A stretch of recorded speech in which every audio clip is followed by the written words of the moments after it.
Good morning friends. हम plant physiology के respiration में आज हम बात करेंगे क्रेब्स साइकिल की। जैसा कि आपको अच्छे से याद होगा, हमने इससे पहले एनाएरोबिक रेस्पिरेशन यानी फर्मेंटेशन, लैक्टिक एसिड फर्मेंटेशन के बारे में बात करी थी, अल्कोहलिक फर्मेंटेशन, उनकी इम्पॉर्टेंस के बारे में हमने बात करी थी। उससे पहले हम ग्लाइकोलाइसिस और उसके रेगुलेशन के बारे में बात कर चुके हैं। तो एरोबिक रेस्पिरेशन और एनएरोबिक रेस्पिरेशन में जो सबसे मेजर डिफरेंस है वो ऑक्सीजन की डिमांड का है ना। तो ऐसा ही ऑक्सीजन करता क्या है, इस ऑक्सीजन की ज़रूरत क्यों पड़ती है। जब एनएरोबिक रेस्पिरेशन हो रहा था तो एरोबिक रेस्पिरेशन नेचर में क्यों इवॉल्व हुआ होगा, ज़रूरत ही नहीं थी। जाहिर सी बात है, नेचर में अगर किसी फिनोमेना का सिलेक्शन होता है तो उस फिनोमेना की कोई इंपॉर्टेंस है, कोई सिग्निफिकेंस है, और वो इंडिविजुअल को बेहतर अडेप्टेशन देता है, बेहतर एनर्जी देता है, उसके ग्रोथ और रिप्रोडक्शन में हेल्पफुल होता है, तभी वो फिनोमेना नेचर में सेलेक्ट हो पाती है, एल्स उसको नेचर डिस्कार्ड कर देता है। तो क्रेब साइकिल और एरोबिक रेस्पिरेशन की ये जो कहानी है, इसमें मोस्ट इम्पॉर्टेंट पॉइंट है कि एरोबिक रेस्पिरेशन एनाएरोबिक रेस्पिरेशन के कंपैरिजन में बहुत ज़्यादा एनर्जी देता है। अब वो एनर्जी कैसे देता है, तो हम जरा एक बार एक ओवरव्यू लेते हैं तो आपको ये सारी कहानी समझ में आती है। Let's have a look. इस डायग्राम में अगर हम देखें तो आपको अच्छे से समझ में आ रहा होगा कि अल्टीमेटली जो कहानी है वो इलेक्ट्रॉन की मूवमेंट की है। The energy is basically provided by the movement of the electrons. Then there must come a question across a mind that what's the donor of the electron and what's the final acceptor of electron. The donor are basically the different type of organic molecules, fuel molecules. Which one? Sugars. और sugars में भी सबसे common कौन सा होता है? Glucose. तो हमने अच्छे तरीके से पढ़ा था कि ग्लूकोज से पायरुवेट बनता है तो NADH बनेंगे और उनसे इलेक्ट्रॉन फाइनली कहाँ पहुँच जाएंगे? NADH पूल जो बनेगा वो एक चेन से होता हुआ, एक मल्टीपल सब्सटेंस की चेन से होता हुआ, एक कैस्केड मैनर में फाइनली वो किसको दे दिया जाता है? ऑक्सीजन को दे दिया जाता है। ठीक है। इसी तरीके से फैटी एसिड बीटा ऑक्सीडेशन से एसिटाइल कोए बना लेते हैं, अमाइनो एसिड भी एसिटाइल कोए बना लेते हैं। तो पहली जो मेजर स्टेप हमें देखने को मिल रही है वो ये है कि ग्लूकोज से पायरुवेट बना और पायरुवेट से भी एसिटाइल कोए बना, यानी formation of acetyl CoA is the first stage of aerobic respiration and then comes the second stage of aerobic respiration, better known as citric acid cycle. इस citric acid cycle में क्या कहानी हो रही है? Acetyl CoA के जो carbon 2 extra लेकर आ रहा है वो दोनों कार्बन CO2 की फॉर्म में रिलीव हो जाते हैं और उसमें जो एसिटाइल कोए में जो कंटेन्ड एनर्जी है वो NADH, FADH यानी रिडक्टेंट पूल को दे दी जाती है, और वो एनर्जी होती क्या है? इलेक्ट्रॉन्स। और वो electrons finally respiratory electron transport chains से होते हुए कहाँ तक पहुँच जाते हैं? Molecular oxygen. और इसकी वजह से क्या बनता है? ATP। और इस फिनोमेना को क्या बोला करते हैं? ऑक्सीडेटिव फॉस्फोरिलेशन, जो हम अगले चैप्टर में हम कंसिडर करेंगे, अगले लेक्चर में हम कंसिडर करेंगे। तो दोस्तों, ये ओवरऑल सीन बनता है कि ये जो मेजर 3 स्टेप्स हैं, ये स्टेप्स मिलकर एरोबिक रेस्पिरेशन को, टेक्निकली सेलुलर रेस्पिरेशन को डिफाइन करती है, जिसमें सिट्रिक एसिड साइकिल एक इम्पॉर्टेंट साइकिल आता है, एक स्टेज होता है।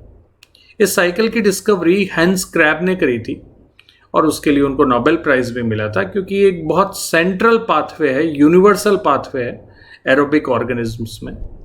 ठीक है। इसकी कुछ और इंपॉर्टेंट बातें हम जरा जानते हैं। जैसा कि हम डायग्राम में ऑलरेडी देख चुके हैं कि शुगर्स हो, फैटी एसिड्स हो, अमाइनो एसिड्स हो, अल्टीमेटली वो किस में ऑक्सीडाइज होंगे? CO2 और H2O में। और किसके थ्रू होंगे? सिट्रिक एसिड साइकिल और रेस्पिरेटरी चेन। जब वो एंटर हो रहे होते हैं तो ये सारे सब्सटेंस किस में बदल दिए जाते हैं? एसिटाइल कोए में बदल दिए जाते हैं, क्योंकि TCA साइकिल जो होता है, TCA माने try carboxylic acid cycle, Krebs cycle का ही ये दूसरा नाम है, जैसा आपने यहाँ पे देखा। इसको क्रेब्स साइकिल भी बोलते हैं, सिट्रिक एसिड साइकिल भी बोल देते हैं, ट्राई कार्बोक्सिलिक एसिड साइकिल भी क्यों बोल देते हैं, अभी हम डायग्राम के थ्रू इनके नाम देखेंगे। क्रेब्स साइकिल क्यों बोला जाता है, क्योंकि इनके डिस्कवरर कौन थे, क्रेब्स थे, उनके ऑनर में बोल दिया जाए। सिट्रिक एसिड साइकिल इसलिए बोल दिया जाता है कि एक ज़माने में कोई भी फर्स्ट स्टेबल जो सब्सटेंस किसी पाथवे में बनता था उसके अकॉर्डेंस में उसका नॉमेनक्लेचर होता था, ठीक है। जैसे C3 साइकिल अगर हमें याद आ रहा है, जिसमें फॉस्फोग्लिसरैल्डिहाइड होता था फोटोसिंथेसिस में। C4 साइकिल जिसमें मेलेट, एस्पार्टेट ये सब हुआ करते थे, जो 4 कार्बन के होते थे, इसलिए उनको C4 साइकिल बोल दिया गया। C2 साइकिल फॉस्फोग्लाइकोलेट वो बनता है। इसी तरीके से सिट्रिक एसिड साइकिल में जो पहला स्टेबल सब्सटेंस बनेगा वो कौन सा बनेगा, सिट्रिक एसिड, इसलिए इसका नाम क्या दे दिया गया, सिट्रिक एसिड साइकिल, ठीक है। इस डायग्राम में आप देख रहे हैं कि अमाइनो एसिड हो, चाहे फैटी एसिड हो, चाहे ग्लूकोज हो, ये फाइनली किस फॉर्म में कन्वर्ट करवा दिए जाते हैं, एसिटाइल को है, और यही एसिटाइल को है सिट्रिक एसिड साइकिल में एंटर करता है, ओके। दूसरा इंपॉर्टेंट पॉइंट है कि ये TCA साइकिल ऑपरेट कहाँ होता है, ये होता है माइटोकॉन्ड्रियल मैट्रिक्स में। अब माइटोकॉन्ड्रियल मैट्रिक्स में यूजुअली जो ग्लाइकोलिसिस से जो पायरुवेट बनता है साइटोसोल में, वो माइटोकॉन्ड्रियल मेम्ब्रेन में प्रेजेंट ट्रांसपोर्टर से होता हुआ अंदर आएगा, और अंदर आने के बाद में उसको CO2 और H2O में तोड़ दिया जाएगा, और फाइनली जो भी एनर्जी रिलीज होगी वो किस फॉर्म में रिलीज होगी, रिडक्टेंट के फॉर्म में, जिसको फाइनली ATP में ऑक्सीडेटिव फॉस्फोरिलेशन में तब्दील कर दिया जाएगा। सो TCA में TCA साइकिल माइटोकॉन्ड्रियल मैट्रिक्स में होता है, और ऑक्सीडेटिव फॉस्फोरिलेशन जो कि ATP बनाने के लिए और फाइनली इस H2O के इमर्जेंस के लिए ज़रूरी है, वो कहाँ ऑपरेट होता है, इनर माइटोकॉन्ड्रियल मेम्ब्रेन, जो कि हम अगले लेक्चर में डिटेल में कंसिडर करेंगे। नाउ माइटोकॉन्ड्रियल मैट्रिक्स में पायरुवेट सबसे पहले एक PDH कॉम्प्लेक्स होता है, उस कॉम्प्लेक्स में एंटर करता है।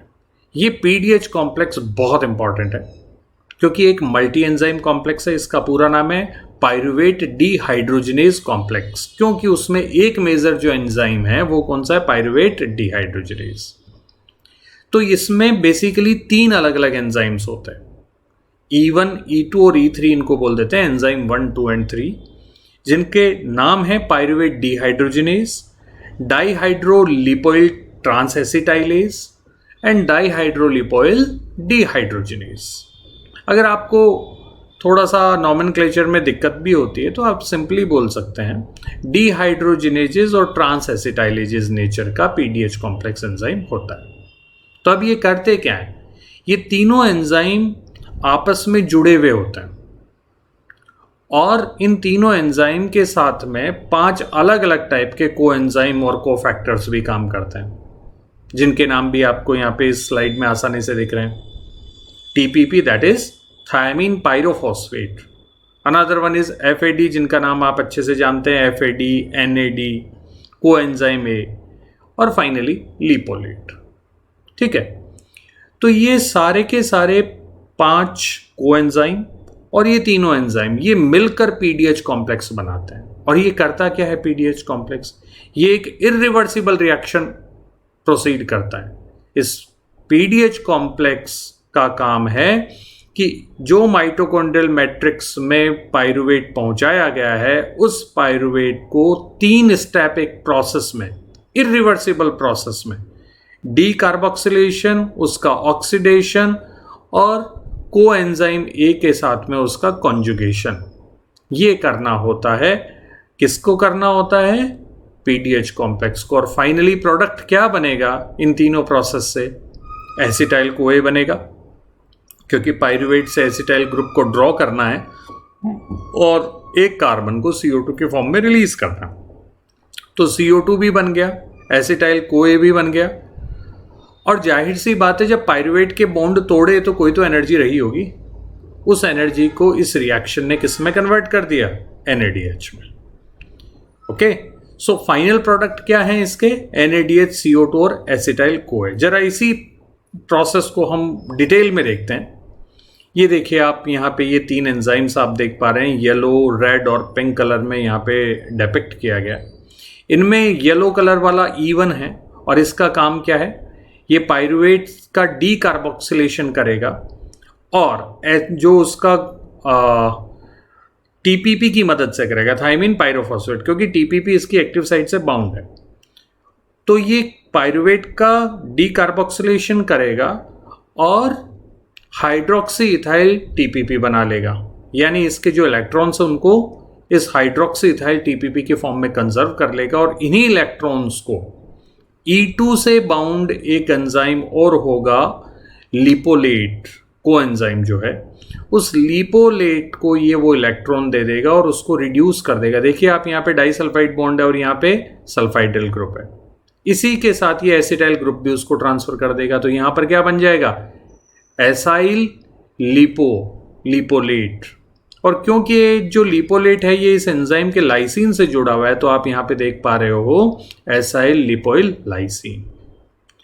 इस एसिटाइल ग्रुप को E2 एंजाइम किस में कन्वर्ट कर देता है, किसको दे देता है, फाइनली को एंजाइम ए को दे देता है और एसिटाइल को ए यहाँ पर प्रोड्यूस होता है।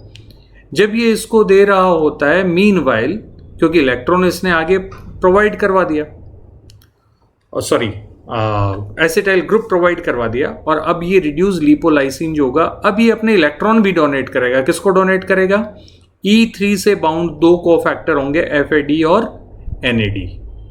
तो सबसे पहले वो FAD को देगा, फिर FADH बनेगा और FADH फाइनली किसको दे देगा, NAD को दे देगा, और किसका फॉर्मेशन हो गया, NADH का फॉर्मेशन हो गया। तो आप देखिए पहला प्रोडक्ट E1 से निकल रहा है CO2, दूसरा प्रोडक्ट एसिटाइल को ए से निकल रहा है एंजाइम 2 से E2 से, और तीसरा प्रोडक्ट E3 से निकल रहा है NADH। तो ये तीनों ही प्रोडक्ट्स यहाँ पे देखने को मिलते हैं। तो ओवरऑल रिएक्शन आप यहाँ पे आसानी से देख पा रहे हैं, जैसा आपको दिखाई दे रहा है ना। तो आप इसको भी आप देख लीजिए, इसमें कोई बड़ी कहानी नहीं है, जिसमें डायरेक्टली आपको बताया गया पायरुवेट से एसिटाइल कोए बन रहा है और ये सारे कोफैक्टर्स हैं और ये एंजाइम कॉम्प्लेक्स है। ठीक है, तो इसको बड़ा ध्यान से देखिएगा, ये बहुत ही समराइज्ड मैनर में बहुत अच्छे तरीके से ये डायग्राम है जिसमें हमें सारी कहानी अच्छे से समझ में आते हैं। अब ये जो एसिटाइल कोए बना है E2 से, ये एसिटाइल कोए फाइनली किस में एंटर करेगा, ये देखिए आप यहाँ पे TCA साइकिल में एंटर कर रहा है। ये एसिटाइल कोए बना और ये इसमें एंटर कर रहा है। लेकिन इससे पहले हमें एक पॉइंट समझने की ज़रूरत है कि जब ये एसिटाइल कोए बन रहा था, NADH बना है, यानी ये जो PDH एक्शन हुआ है, फॉस्फोडीहाइड्रोजिनेज एक्शन जो है, इसमें खास बात एक ये है कि इसमें सबस्ट्रेट एक ही बार एंटर करता है और इन तीनों एंजाइम में अंदर ही टनल फॉर्म में मूव करता रहता है, यानी इंडिविजुअल सब्सटेंस इससे बाहर नहीं निकलेंगे। ये जो पूरी सीक्वेंस ऑफ रिएक्शन है ये कंप्लीट होके फाइनल प्रोडक्ट ही बाहर निकलेगा। इस फिनोमिना को कहते हैं सबस्ट्रेट चैनलिंग, जो यहां पे आप आसानी से देख पा रहे हैं। कैसे डिफाइन करेंगे सबस्टेंस चैनलिंग को, कि all these enzymes and the coenzymes are clustered together that allow the intermediates to react quickly without diffusing away from the surface of enzyme complex. Such kind of phenomena is known as substrate channeling. So this is a very important aspect of the PDH action. Okay. Now finally ये एक major step हो गया, acetyl CoA का formation हो गया, और जैसा कि हमने ओवरव्यू में देखा था एसिटाइल कोए को किस में अब एंटर होना है, TCA साइकिल में। तो ये हमारा TCA साइकिल है जिसको हम डिटेल में कंसिडर कर सकते हैं कि एसिटाइल कोए चाहे तो PDH एक्शन के थ्रू पायरुवेट से बनाया गया हो या beta oxidation of fatty acid से बनाया गया हो, जो भी इसका रीजन रहा हो, ओरिजिन रहा हो, acetyl CoA finally TCA cycle में एंटर करता है। और TCA साइकिल में ऑक्जेलो एसीटेट जो कि 4 कार्बन का एक सब्सटेंस है, उसके साथ में ये कंबाइन किया जाता है, कंडेंसेशन किया जाता है, और उस कंडेंसेशन की वजह से 6 कार्बन का एक प्रोडक्ट बनेगा सिट्रेट, जो कि पहला प्रोडक्ट है, इसलिए इसको क्या बोलते हैं, सिट्रिक एसिड साइकिल। और इस फिनोमिना को कंप्लीट करने के लिए जो रेस्पॉन्सिबल एंजाइम है वो, उसका नाम हम क्या दे देंगे कि जो सिट्रेट को बनाता है, that is called citrate synthase. फिर इस सिट्रेट को एकोनिटेज आइसोसिट्रेट में कन्वर्ट कर देता है, जो कि उसका एक आइसोमर है। Now the important reaction is coming. The isocitrate is converted into alpha ketoglutarate by means of decarboxylation। मतलब CO2 एक रिलीज हो जाएगा तो अल्फा कीटोग्लूटरेट कितने कार्बन का रहा, 5 कार्बन का रह गया, क्योंकि आइसोसिट्रेट 6 कार्बन का था जिसमें एक CO2 निकल गई। और क्योंकि एक कार्बन बॉन्ड तोड़ा गया तो एनर्जी जो रिलीज हुई उस एनर्जी को NADH बनाने में काम में ले लिया गया। तो एंजाइम रहा आइसोसिट्रेट डिहाइड्रोजनेज। ठीक है, इसी तरीके से अल्फा कीटोग्लूटरेट का भी डीकार्बोक्सिलेशन किया, अल्फा कीटोग्लूटरेट डिहाइड्रोजनेज, और साथ में एनर्जी निकली NADH। और इस तरीके से फाइनली अल्फा कीटोग्लूटरेट डिहाइड्रोजनेज क्या बना देता है, सक्सिनिल CoA, सक्सिनिल कोएंजाइम बना देता है। और सक्सिनिल कोएंजाइम का सबस्ट्रेट लेवल फॉस्फोरिलेशन होने से GTP या ATP बन जाता है। एनिमल्स के केसेस में देखा गया है, ज्यादातर केसेस में GTP बनता है, प्लांट्स के केसेस में यहाँ इस स्टेप पे ATP बनता है। और फाइनली ये किसमें प्रोडक्ट, कौन सा प्रोडक्ट बनाएगा, सक्सिनेट। और फिर एक इंपॉर्टेंट एंजाइम आता है सक्सिनेट डिहाइड्रोजनेज। देखिए दोस्तों, ये जो 8 स्टेप्स हैं, इन 8 स्टेप्स में जो 8 अलग अलग टाइप के एंजाइम्स हैं, ये सारे एंजाइम्स TCA साइकिल के सारे एंजाइम्स एक्सेप्ट सक्सिनेट डिहाइड्रोजनेज कहां देखने को मिलते हैं, माइटोकॉन्ड्रियल मैट्रिक्स में सॉल्युबल एंजाइम्स होते हैं। लेकिन ये सक्सिनेट डिहाइड्रोजनेज जो है, this is not the soluble enzyme, rather than it is membrane bound enzyme. यानी ये किसी मेम्ब्रेन से जुड़ा हुआ होगा, और मेम्ब्रेन कौन सी प्रोवाइड होगी, ऑब्वियस सा पॉइंट है, इनर माइटोकॉन्ड्रियल मेम्ब्रेन। ठीक है, तो ये इनर माइटोकॉन्ड्रियल मेम्ब्रेन पे होता है, ये इसकी खास बात है। जेनेटिक स्टडीज में भी सक्सिनेट डिहाइड्रोजनेज की प्रेजेंस को माइटोकॉन्ड्रियल मार्कर जीन के या मार्कर एंजाइम के पॉइंट ऑफ व्यू से लिया जाता है। तो this is very important enzyme in terms of the questions, national level examination or the state level examination, they frequently ask regarding this succinate dehydrogenase, so keep it in mind very clearly। और इस cycle में इसका importance ये है कि ये एक FADH बनाता है। ओके, तो ये भी देखिए आप, जहां जहां डिहाइड्रोजनेजेस हैं वो या तो NADH बना रहा है या तो क्या बना रहा है, FADH बना रहा है। तो एक डिहाइड्रोजनेज और आप देखने को मिलेगा, और वो क्या है, मेलेट डिहाइड्रोजनेज। और वो भी किसको, मेलेट को किस में कन्वर्ट करता है, ऑक्सैलोएसीटेट में कन्वर्ट करता है। ठीक है, तो डीकार्बोक्सिलेशन रिएक्शंस कहां कहां हो रही है, जो स्टेप्स आइसोसिट्रेट डिहाइड्रोजनेज और अल्फा कीटोग्लूटरेट डिहाइड्रोजनेज से चैनलाइज हो रही है। अच्छा, NADH कहां कहां बन रहा है, pyruvate dehydrogenase, isocitrate dehydrogenase, alpha ketoglutarate dehydrogenase and malate dehydrogenase. तो कितने NADH बने क्रेब्स साइकिल में, 4। और एंटर कितना कर रहा है, सिंगल पायरुवेट एंटर कर रहा है। इसके अलावा कुछ बन रहा है, यस, इसके अलावा सक्सिनेट डिहाइड्रोजनेज एक FADH2 बना रहा है।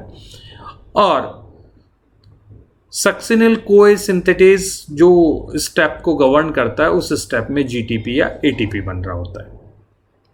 तो टेक्निकली एक ग्लूकोज से 2 पायरुवेट बनते हैं, और 2 पायरुवेट में से एक पायरुवेट भी अगर TCA साइकिल में एंटर करता है तो 4 NADH, एक FADH2 और एक ATP या GTP इक्विवेलेंट एनर्जी वो बनाता है।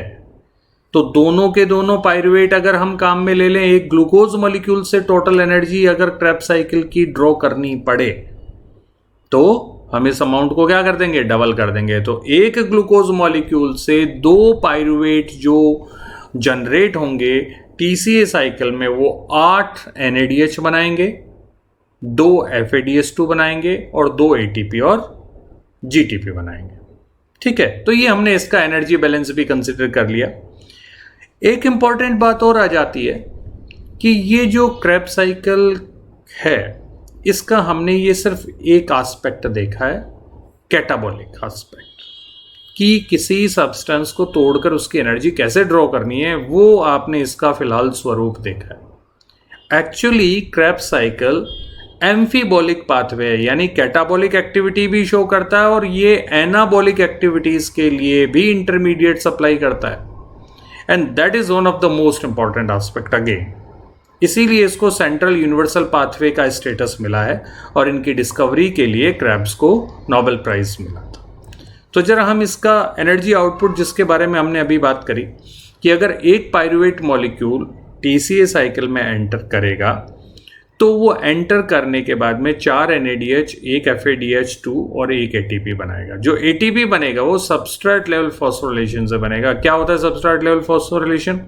आप वापस एक बार ग्लाइकोलिसिस वाला चैप्टर जो हमने डिस्कस किया था, जो लेक्चर है, वीडियो लेक्चर है, उसको वापस सुनिएगा, आपको इसके बारे में डिटेल में समझ में आएगा। ये आपका बेसिक एक छोटा सा होमवर्क या असाइनमेंट, आप लोग समझिए इसको, ठीक है।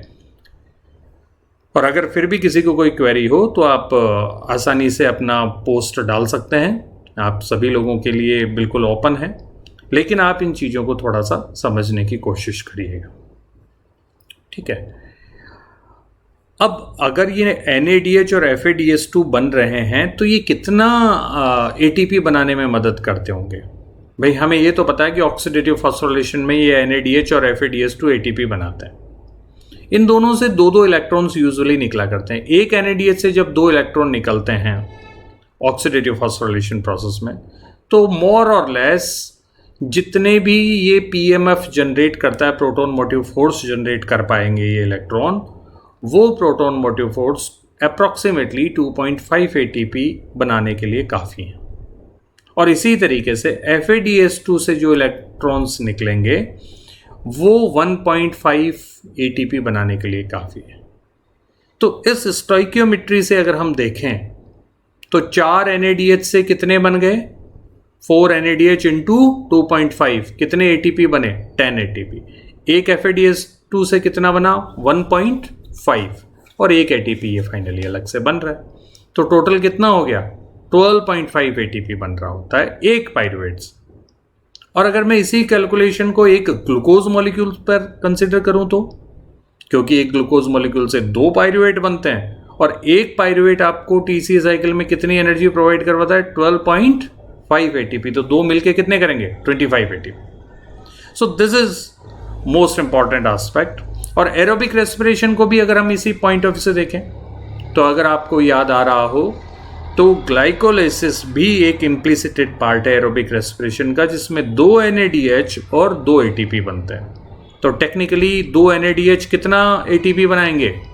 2.5 इंटू 2 5 ATP प्लस 2 ATP कितना हो गया? 7 ATP।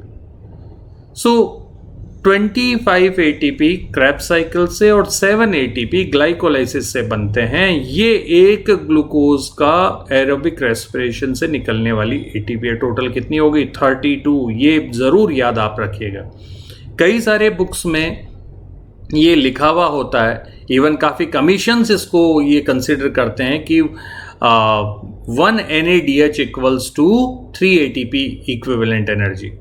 दोस्तों ये बात बहुत पहले एस्टेब्लिश हो गई थी और बहुत अच्छी किताबों में ये बहुत क्लियरली लिखा हुआ है। तो आप इस बात को बहुत ध्यान से समझिएगा कि 3 ATP एक बच्चों को समझाने के पॉइंट ऑफ से बताने वाली बातें थी, 3 ATP और FADH से 2 ATP। लेकिन ये बहुत क्लियरली बहुत वेल एस्टेब्लिश्ड बुक्स जैसे आपका वॉइट है, लेनिंजर है, स्ट्रायर है, इनमें से आप किसी भी बुक में आप देख लीजिए, लिपिनकॉट में आप देख लीजिए, इन सभी में ये क्लियरली मेंशन किया गया है कि NADH से कितना ATP बनता है? 2.5 ATP इक्विवेलेंट एनर्जी रिलीज होती है और FADH से 1.5 ATP। तो आज के बाद आप अच्छे तरीके से ध्यान दीजिएगा, जो भी कुछ बुक्स हैं उनकी ऑथेंटिसिटी को देखते हुए उनको आप पढ़िएगा। सिर्फ कोई किताब है उसको पढ़ने से साइंस को आगे समझना थोड़ा मुश्किल हो जाता है और कन्फ्यूजन हमें ज़्यादा आ जाता है। तो बहुत अच्छी किताबें आप सभी लोगों को लाइब्रेरी में मिलती है, ई-लाइब्रेरी भी होती है और आजकल आप डाउनलोड भी कर सकते हैं। बहुत सारी साइट्स हैं जिनसे आप आसानी से अच्छी किताबें डाउनलोड कर देंगे। ज़्यादा नहीं तो कम से कम उनके आप डायग्राम्स देखिए, आप उनको समझने की कोशिश करिए, तो भी बहुत कुछ आपको अच्छे से समझ में आ जाएगा। ठीक है, तो चलते हैं फाइनल पार्ट जो इसका सिग्निफिकेंस का है कि एनाबॉलिक प्रोसेसेस में ये टीसीए साइकिल कैसे हमें मदद करता है। तो जरा देखते हैं। इसमें आप देखेंगे जो सिट्रेट है ये फैटी एसिड और स्टेरॉइड के सिंथेसिस में, स्टेरॉल्स के सिंथेसिस में काम में आता है। इसी तरीके से अल्फा कीटोग्लूट्रेट उन पाथवे को प्रोवाइड करवा दिया जाता है जो फाइनली ग्लूटामेट बनाते हैं, और ये ग्लूटामेट फर्दर ट्रांसएमिनेशन रिएक्शन से दूसरे अमीनो एसिड्स बनाएंगे। इसके अलावा ये ग्लूटामेट नाइट्रोजनस बेसिस जो प्यूरिन्स होते हैं उनके बायोसिंथेसिस में भी काम आता है। तो इनडायरेक्टली यहां से अल्फा कीटोग्लूट्रेट की सप्लाई होकर प्यूरिन्स और कई सारे अमीनो एसिड्स बनाने में काम में लिया जाता है। इसी तरीके से सक्सिनिल कोए को पोरफायरिन बनाने में भी काम में लिया जा सकता है, जो कि हीम का एक इंपॉर्टेंट एस्पेक्ट है। हीमोग्लोबिन का जो हीम पार्ट है उसमें पोरफायरिन रिंग्स होती है, जिसको बनाने के लिए रॉ मटेरियल क्या लिया जाता है, सक्सिनिल कोए। इसी तरीके से ऑक्जेलो एसिटेट से अस्पार्टेट, एस्पेरेजिन अमीनो एसिड्स बनाए जाते हैं, और ये अमीनो एसिड्स पायरिमिडीन्स बनाते हैं। ठीक है, और इसके अलावा इससे फॉस्फेनॉल पायरुवेट बनाया जाता है, जिससे ग्लूकोनियोजेनेसिस से ग्लूकोज बनाया जा सकता है जरूरत पड़ने पर, और दूसरे अलग अलग टाइप के अमीनो एसिड्स। तो फ्रेंड्स, हम आसानी से ये समझ रहे हैं कि ये जो टीसीए साइकिल है ये कई सारे ऐसे इंटरमीडिएट प्रोवाइड करवाता है, जिससे कई सारे अमीनो एसिड्स और सभी न्यूक्लिक एसिड्स, ग्लूकोज, इन सब का, हीम, इन सब का बायोसिंथेसिस हो पाता है। ठीक है, अब फाइनली हम इसके बारे में बात करते हैं, रेगुलेशन के बारे में। जो रेगुलेटरी स्टेप्स हैं वो बेसिकली एक्सर्गोनिक स्टेप्स हैं, और ये शुरुआती जो 3 स्टेप्स हैं, कौन कौन सी 3 स्टेप्स हैं, जरा एक बार इस साइकिल को आप समझिए, देखिए इसको। ये पहला स्टेप कौन सा था, जो सिट्रेट सिंथेज काम करता था, दूसरा आइसोसिट्रेट डिहाइड्रोजनेज, और तीसरा वाला step ketoglutarate, alpha ketoglutarate dehydrogenase से चैनलाइज्ड स्टेप। तो इन तीनों स्टेप्स का यहां पर 3 अलग अलग फैक्टर से रेगुलेशन होता है। Substrate availability, inhibition of accumulating products, और एलोस्टेरिक फीडबैक, है ना। तो हम इनको तीनों को अपने इसी डायग्राम से समझने की कोशिश करेंगे कि सबस्ट्रेट अवेलेबिलिटी कैसे रेगुलेट करती है, और आपका प्रोडक्ट जो बना है वो कैसे फीडबैक इनिबिशन करता है। जरा सोचिए कि ऑक्जेलो एसिटेट और एसिटिल कोए को मिलाकर सिट्रेट सिंथेज क्या बना देता है, सिट्रेट बना देता है। ठीक है, अब अगर ये जो सिट्रेट है, ये सिट्रेट अगर ज़्यादा क्वांटिटी में ऑलरेडी अवेलेबल है तो ये फीडबैक इनिबिशन शो कर देगा, जिसकी वजह से सिट्रेट सिंथेज अब उतना अच्छे से काम नहीं कर पाएगा, और नहीं कर पाएगा तो फर्दर सिट्रेट वो क्यों बनाएगा। ओके, इसी तरीके से हम देखें कि सपोज कर लीजिए ऑक्जेलो एसिटेट ही हमें ज़्यादा नहीं मिला, तो क्या होगा, और वो क्यों ना मिले, क्योंकि मेलेट डिहाइड्रोजनेज अच्छे से काम ना करे। और मेलेट डिहाइड्रोजनेज अच्छे से काम क्यों ना करे, क्योंकि उसका प्रोडक्ट NADH अगर ज़्यादा बन गया हो तो मेलेट डिहाइड्रोजनेज कम काम करेगा, जिसकी वजह से ऑक्जेलो एसिटेट हमें कम अवेलेबल होगा, जिसकी वजह से पहली ही रिएक्शन पर, जो कि एक बहुत इंपॉर्टेंट रेट लिमिटिंग स्टेप हो सकती है, उस रेट लिमिटिंग स्टेप पर ही रेगुलेशन, सीवियर रेगुलेशन अकर होगा। तो ये जितने भी आप यहाँ पे देख रहे हैं, मेलेट डिहाइड्रोजनेज, आइसोसिट्रेट डिहाइड्रोजनेज और अल्फा कीटोग्लूट्रेट डिहाइड्रोजनेज, अगर इनके प्रोडक्ट जो भी रिएक्शन केमिकल प्रोडक्ट हैं और जो एनर्जी प्रोडक्ट NADH बना है, अगर NADH और NAD जो रेशियो है वो ज़्यादा है, यानी ज़्यादातर NADH में अगर तब्दील कर दिए गए होंगे, तो इन सभी एंजाइम्स पे, इन तीनों डिहाइड्रोजनेजेस पे फीडबैक इनिबिशन होगा। ओके, इसी तरीके से अगर ATP या GTP ज़्यादा बन गया तो वो किस पे फीडबैक इनिबिशन डालेगा, सक्सिनिल कोए पे डालेगा। समझ रहे हैं? तो ये प्रोडक्ट और सबस्ट्रेट की वजह से इस तरीके से ये रेगुलेशन हो सकता है। इसके अलावा ये जो एंजाइम्स हैं इनका एलोस्टेरिक रेगुलेशन भी होता है। आप इस डायग्राम में बहुत आराम से वापस देख पा रहे हैं कि isocitrate dehydrogenase, alpha keto glutarate and malate dehydrogenase तीनों क्या बनाते हैं? NADH। तो NADH अगर ऑलरेडी ज़्यादा रहा, या दूसरे अल्फाजों में कहें कि NADH NAD रेशो अगर हाई रहा, तो इन तीनों कंसर्न्ड एंजाइम का फीडबैक इनिबिशन हो जाएगा। ओके, इसी तरीके से पायरुवेट डिहाइड्रोजनेज पर भी NADH फीडबैक इनिबिशन करेगा और वहां से ATP मिलता है। तो जो जो प्रोडक्ट्स बनते हैं वो आप अगर देखें, एक पिंक कलर के क्रॉस पे हमने शो किया है, तो ये सब्सटेंस उस एंजाइम को इनिबिट करते हैं, और जो रेड कलर का ट्राइंगल यहाँ पे दिखाया गया है वो वाले सब्सटेंस उस कंसर्न्ड एंजाइम को एक्शन को प्रमोट करते हैं। तो इस तरीके से ये पूरा रेगुलेशन के बारे में हमने डिटेल में बात करी। Thank you so much. Stay home, stay blessed.